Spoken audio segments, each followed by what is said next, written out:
Welcome to Unwinding with Support Group, a mental health podcast by licensed professionals where we discuss mental health topics from a real world perspective, all while having a drink. So hang out, have some laughs, enjoy the ride, and maybe learn a bit. All right, everybody, welcome to another episode of Unwinding with Support Group. I am Arlene, I'm an LPC. We have a special guest today. But before we get to that, I'm drinking Red Bull today. Not my normal drink, but here it is. And I have with me today Noah May. Noah is a journalist and a host of Lethal Venom podcast and a couple others. Noah is here to talk with us today about his mental health and his journey there, and how he's managed his symptoms to get pretty much where he is today. So welcome, Noah. Well, thank you so much for having me. I'm excited to be here and I'm excited to have our conversation today. Awesome. So I think I want to start with when did you first discover that you were struggling with mental health and how did that go for you? I started my journey with mental health when I was 13, I would say. I was in eighth grade. It was around 2015. I had a lot of personal stuff that was happening at home to where it was just kind of really doubling down on me and was really getting to me mentally and I could see a mindset shift in how I was thinking and how my mood changed. I noticed that I started having this weird mindset of just things that would be atypical of what I would normally would do at the time. I started having more of a rebellious side because I was also hanging out with students that were kind of the more rowdy crowd and more the what you would call the rowdy group at school, the ones that would cut up in class all the time, that really cared about their grades. That's kind of who I started hanging out with. And a lot of their mindsets and what they were doing kind of rubbed off on me. So my mom obviously was first to notice that there was a change in my attitude and just a change in who I was. And she kind of sat me down the following year when I was 14 and was like, "What's going on with you? What's happening?" And I had suffered from really bad porn addiction at the time as well, and she had caught me watching it, and I said, "Okay." And for 2 hours, just told her everything that was going on with me. Told her everything that was happening at home, school, with my friends, and just life in general. I just told her, and she was like, "Okay, well, I'm glad that you finally were able to open up. We'll go to the doctor, we'll go from there." So that was kind of the first point where I had noticed and learned about my mental health struggle and where I kind of was, that I knew something was just not normally normal with me. Okay. So I think for a lot of people, especially now, adolescence is a hard time anyways, right? Like it's just a normal hard time. And then identifying, like you're saying about like not feeling the same is usually a big sign. And I think that's important to like highlight of like identifying there's a difference, even if you don't know how to label it. Yeah, 100%. Because I, prior to that, we had not really learned a lot about mental health and had learned a lot about that in school and everything. So it was still very much taboo to me at the time. And I had no clue really what was going on with me at the time. I had no knowledge about depression or anxiety at that point. So it was really much of a blindsided reaction to when I first got it. I was like, oh, this is not typical with me. This is weird. So it was a lot of information to be thrown out and learn about at the time. But once I learned about it, I came very much more aware of what I was going through. In that in that beginning phases, uh, what did you find was the most difficult or the easiest? Just in realizing that this is depression. The difficult part was the sadness that I had at that time. I had very much I had suicidal thoughts. I never really went through with any of it. I just had those thoughts. But it was just kind of the mindset that I was in. It's a weird thing to go through because if you've never been through, because childhood for me was pretty normal. I, of course, I kind of was from the atypical home. My father was never around when I was born due to certain reasons, but my parents did a really good job of keeping my childhood very normal, so I didn't really have like a difficult childhood growing up. So when this happened, it was just kind of a weird thing. It wasn't from past trauma, it wasn't from anything that had happened to me when I was younger. So I couldn't really relate it to that. So that was the difficult thing that I had gone through was trying to pinpoint that as well and trying to just really another thing that I found difficult was trying to figure out what caused it. Like, what was the reason behind it? How did this begin? Was it more of like home home situations? Was this more of like how people were treating me at school? Was this how classes were? I mean, there was just a multitude of things that I had no clue of pinpointing what was what. So it was very blindsided when it happened because it was just all new to me. Yeah. I mean, that makes sense. I mean, depression symptoms in general are difficult, right? Low motivation, feeling tired all the time. And when you're like putting that together, right, that is super hard. Yeah. What, when did you like start making progress in like addressing it, moving it forward, identifying like, oh, this is what works for me, those kind of things? Um, well, when I turned 14 and after my had that conversation, we went to my doctor. The doctor was like, "Oh yeah, he's got it. No guarantee, no doubt in my mind." It was very much a definite, "Oh, he's got it severely." Um, he tried to get me to do therapy at the time. I was still kind of in that mindset where I thought therapy was for crazy people, and I thought, I don't want to. At that time, I was like that. I'm not too far gone yet to go to therapy.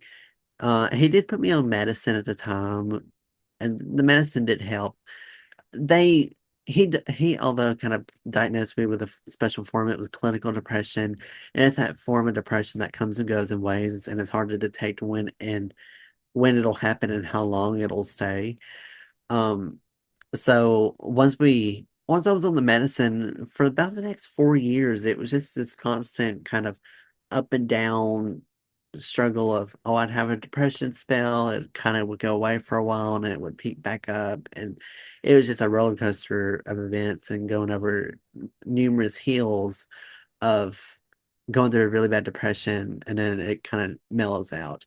Over the years, it's become more of like, okay, this has been I have times of the year where my depression's more severe than others. That's has happened. At the time, it was basically January, February, because I had a lot of stuff happen to me. My grandmother had passed away when I was 15 in January. So that's always a hard time at the time. That was always difficult for me. And then later on I had pets that would pass away during the first few months of the years. I mean it started to get to where it was more like, okay, first of the year I have to be careful. What really helped was just being able to open up. My mom dealt with depression and not really much anxiety at the time, but depression. So I knew that if I could go talk to her about something, she'd understand. No one really at my school really cared about what I had to say, or I was like, I don't even know if they're even going through the same thing I am. So I don't want to waste my time trying to explain something to them. And then they're like, I can't help you in that because I don't know what would be the best for you.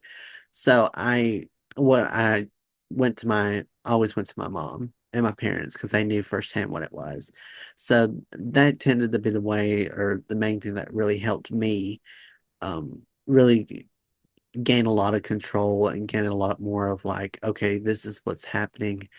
And it kind of helped me get through those emotions pretty well. Awesome. I'm glad that you have supportive parents like that who could be there in your corner because oftentimes it's not the case because not everybody has been there or understands it. So that's super wonderful that you have those people in your corner, especially during that beginning time. Mm.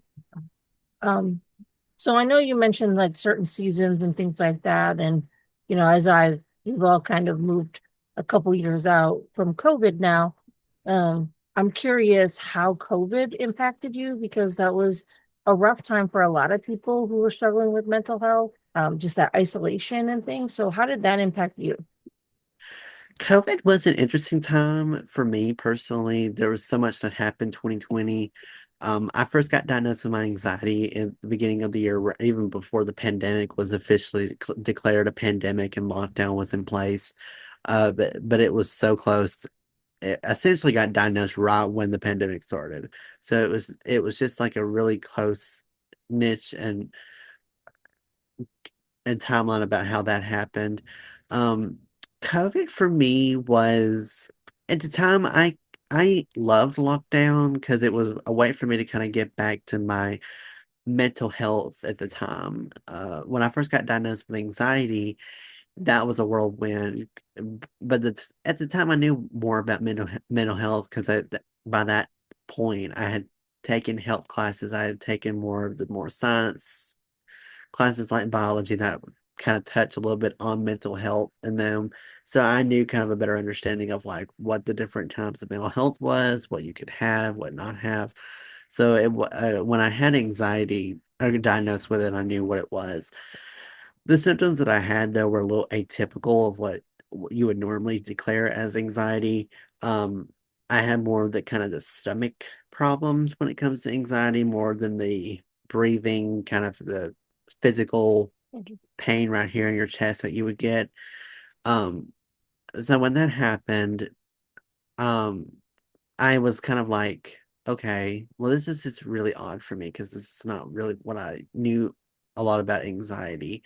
So after I had got diagnosed, lockdown had happened. We were originally off school for 6 months. I took that time to really gain a lot about kind of the repercussions from my anxiety depression spell up. Well, later in the year, I ended up getting contact with COVID.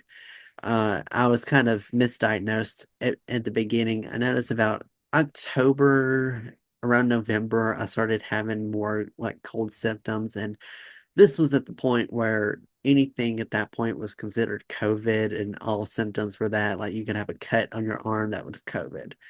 And so when we first went, or I started having signs of sickness, I thought, oh my God, I got it.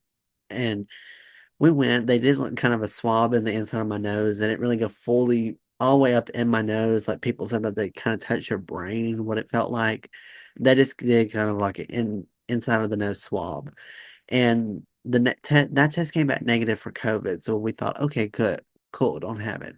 Um, but we noticed that the symptoms that I had were not fully going away. So we went back about a month or two later and said, okay, I'm still dealing with these same symptoms. They're not going away. We've tried the medicine, nothing's working. And the main thing that I was having at the time was no sense of smell or taste. And I thought that was obviously one of the key signs and big red flags. And oh, you got COVID. So they did some blood work on me, and then they actually did confirm during the blood work that I did have COVID by the detection of the cells of the virus in my blood. Um, so it was kind of a slap to the face because I thought, oh, for 2 months I've not had it, which ended up being, oh, I've had it for these 2 months and have done nothing to help mitigate it. This was before the vaccine became approved. So we couldn't do any of the COVID vaccines at the time because they were not medically approved by the CDC yet. So I was like, well, what do you do? Because it seemed like at that point, every person that's got it's died from it. So I was like, well, lived a short life, but if this is the end of the road for me, we'll just send the flowers in. But he said that you were kind of in the closing or ending stages of it. About 3 or 4 months after that visit, I finally got over my COVID. So I had it for 6 months. I had the kind of the more long form COVID. A lot of the things that I had worked so hard on earlier in the year had kind of backfired, and I kind of relapsed on them. It was kind of just like a huge slap to the face of all the work that I had done. Depression wise, my depression was super severe to a point where I did almost commit suicide. And that was just from about to this down pills at that point. Um, I was so close because it was just, I thought I'm never gonna get my sense of smell or taste back. My anxiety didn't really help either at that point. Which of course, my anxiety at that point was so rampant, it just didn't help. So COVID for me, like everyone else during that time, was a really difficult point for me mentally, but I was able to power through it somehow. I don't know how I was able to get through that. I look back at it, it's like I don't know how I did it, but I was able to finally get my senses back and was finally able to start living like the regular life again.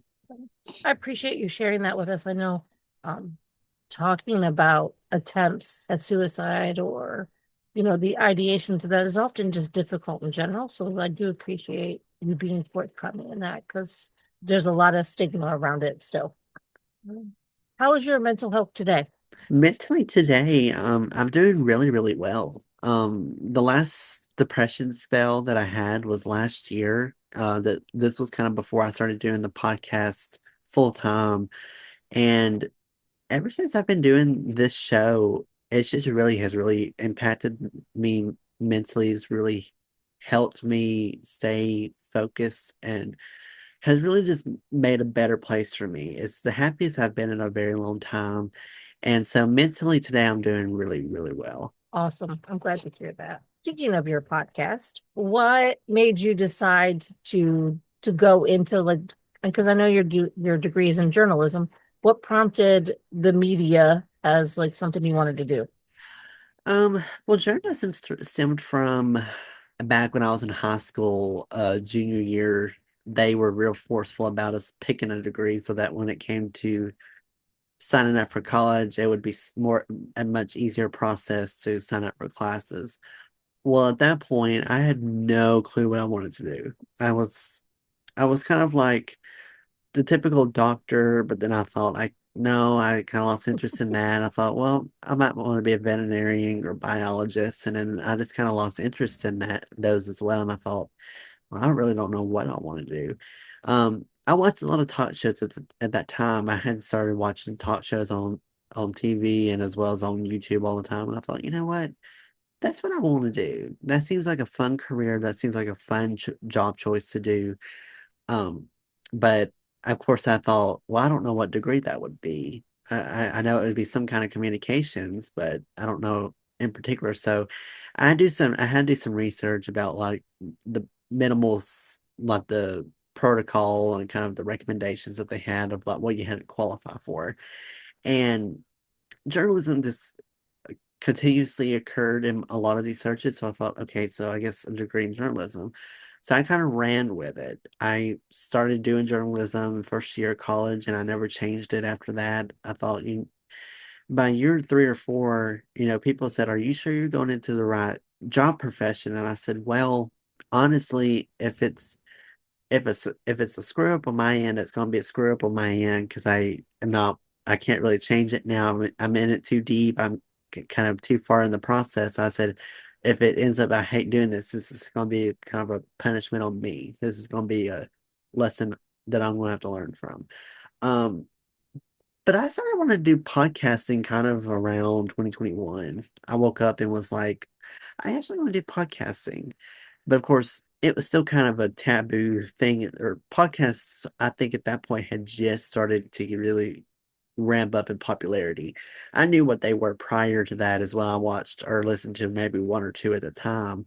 So it wasn't like a whole new world to me, but of course, the process of getting your own show was completely new to me. I was like, I don't know the first step of getting your show out there. So I did a lot of research and trying to find like, okay, how do you get a podcast? What's kind of the easiest way to start one? Just how to really get one. And once I kind of had learned how to, life just kept getting in the way. Life would come up, and I had to put the podcasting to the side and be like, okay, got to deal with this and come back to it.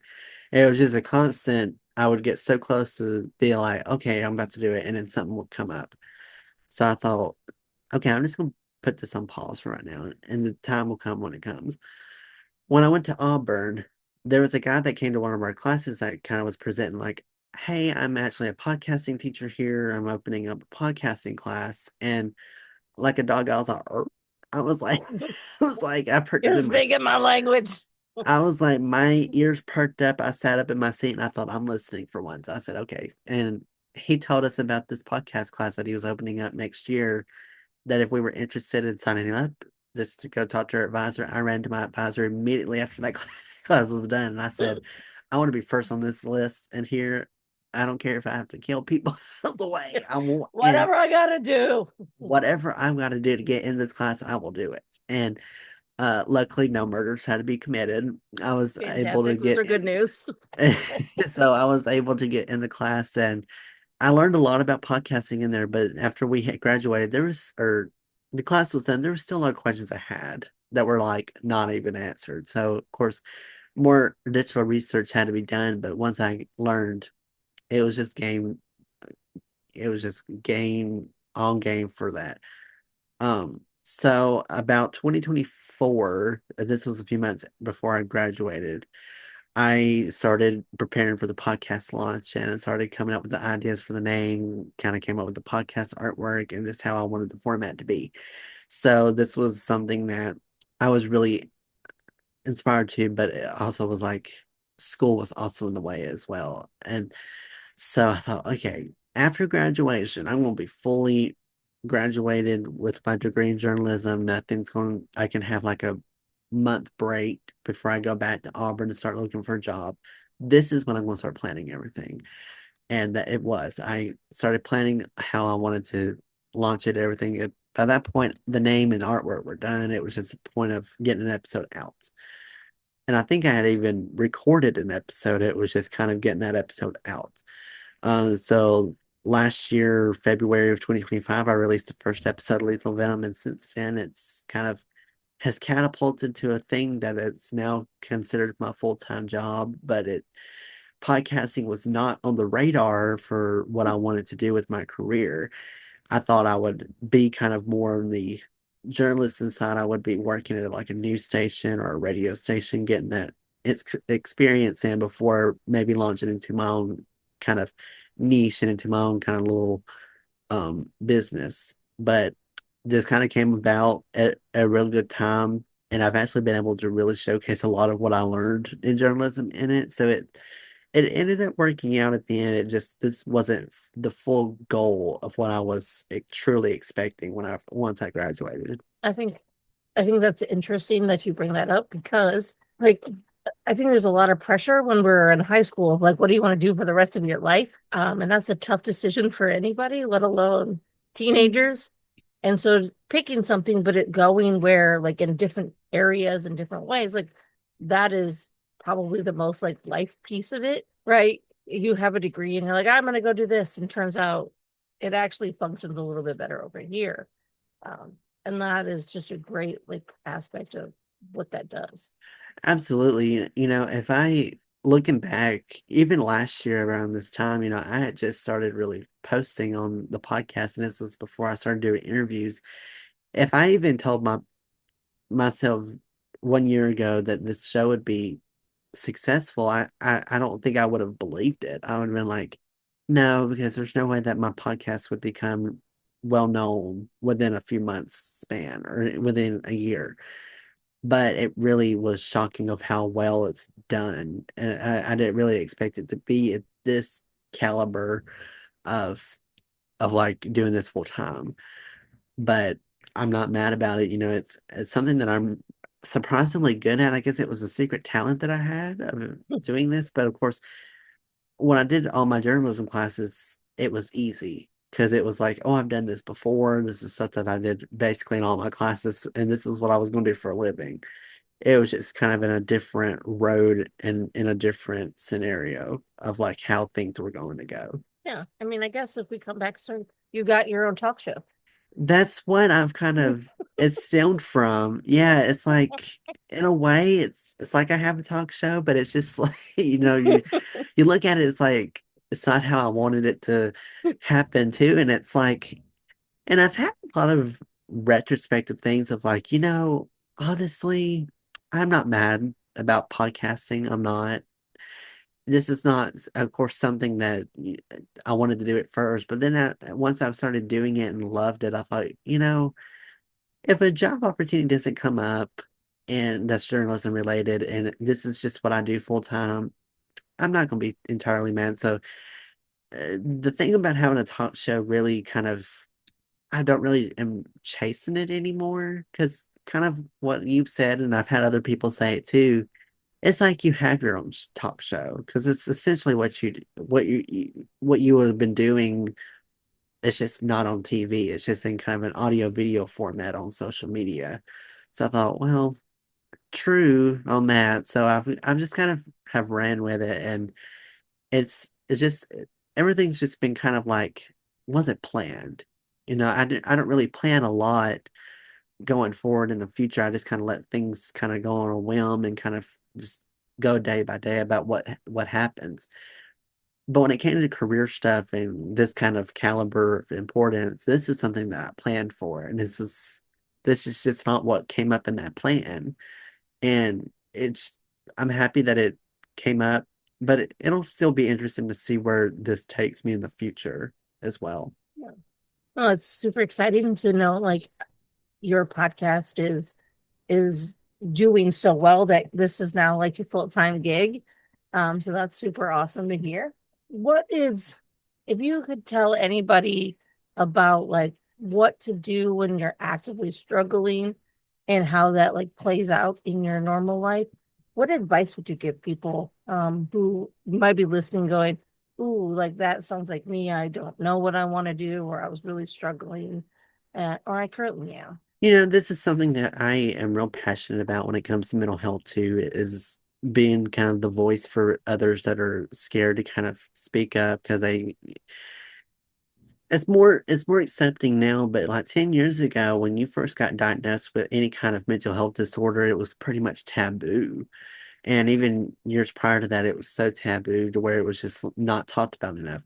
I think it's gotten a little bit more culturally accepting now. I think a lot more people open up because you've seen a lot of celebrities that open up and be like, hey, I deal with this. And it helps them kind of open up and helps other people as well. But I would say best advice that I've ever received was never to stay quiet. You don't want to keep the thoughts that you have bottled up. Tell someone that you really trust, and this could be a family member, a friend, a coworker, someone that you trust full-heartedly, that you know that they wouldn't tell another person anything about your personal life that you wouldn't want sharing to anyone. That's kind of the person you want, and you want to have a good support system as well. When I was going through it, the only support system I had was my family. That was it. So you want to have a good support system. If you don't, then it's a little harder to make it through that difficult time. You still can. It's just a little bit more challenging to do it by yourself than it is having someone by your side and having people to kind of help support you along the way. Um, when it comes to like what you want to do with your life, I knew kids that I went to college with that were senior years and their college years, and they were still changing what they wanted to do. So it's not like a pinpoint, like you have to have an answer by the time you go to college. I know so many kids that actually ended up going to college and not knowing what they wanted to do. So it's completely normal. It's completely okay if you don't know what you're destined or would like. Try different classes out and see what, if anything, kind of interests you or triggers something in your brain that's like, okay, maybe this is something I would try and just go for it.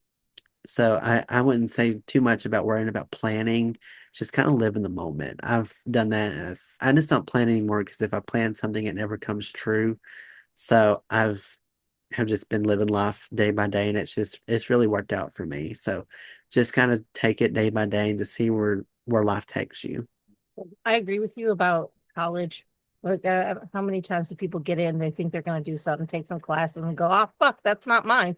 This is like, "Oh, I don't even like this," because you don't know till you do it. And so you're gonna have a concept, but also change your major. Like, figure out whatever it's going to be for you. It is a journey. Yeah, absolutely. And it's your point to live life to the fullest and be like, I want to try new things out. That's completely okay. I've done that and it's completely worked out for me. And I've told people that, oh, another thing that I also forgot to mention, therapy really does work. I did end up going to therapy because it just got to a point where I thought, you know what, I just really need to go to therapy. I was like, I can't hold back anymore. And it was such a good thing I did because there's a lot of good tools I learned from that. So don't listen to the stigma that you hear all the time about therapy is for crazy people only. It's so not true. Everyday people, people that you walk in there, you're like, they're really going through something, makes you think. So just go in this, don't hesitate to go in or do therapy, do it because it really was beneficial for me. Awesome. I feel like always when I say that it's a little bit self-serving as a therapist, but like, please, everybody go to therapy. But it does work, and I think that's the important part of like you got to just find the right person, right? Why you said you're passionate about this. Why so passionate about talking about mental health?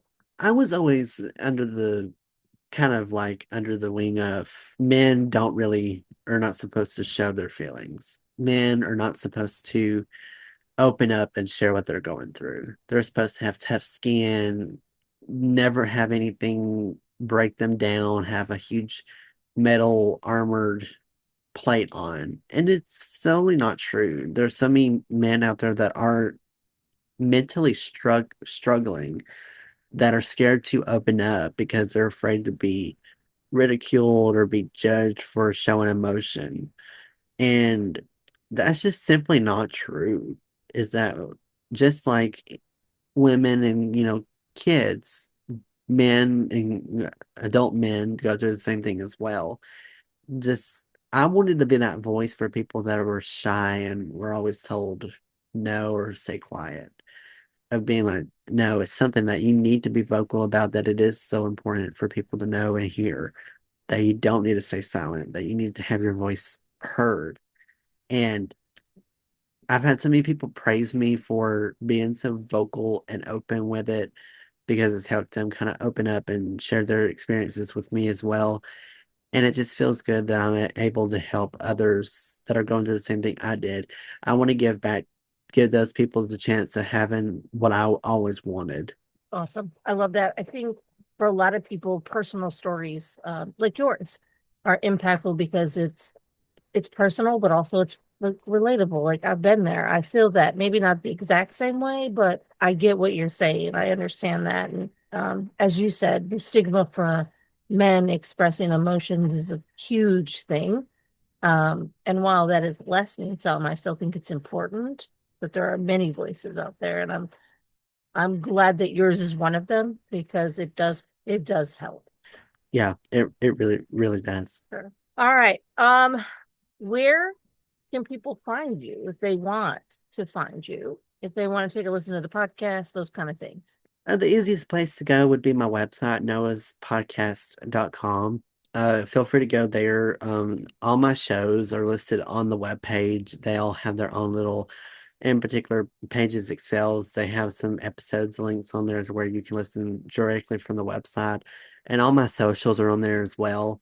So feel free to just check out the website because all the information will be there. That'd just be the easiest way to send people.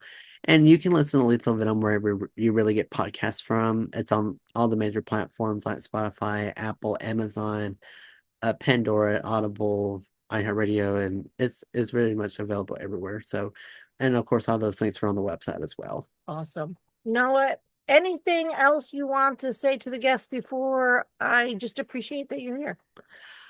Just to know that life, if you are struggling and going through something really difficult, that it gets better. It always will get better. It just takes a lot of time and a lot of patience, but it always will work out in the end. Awesome. I appreciate that.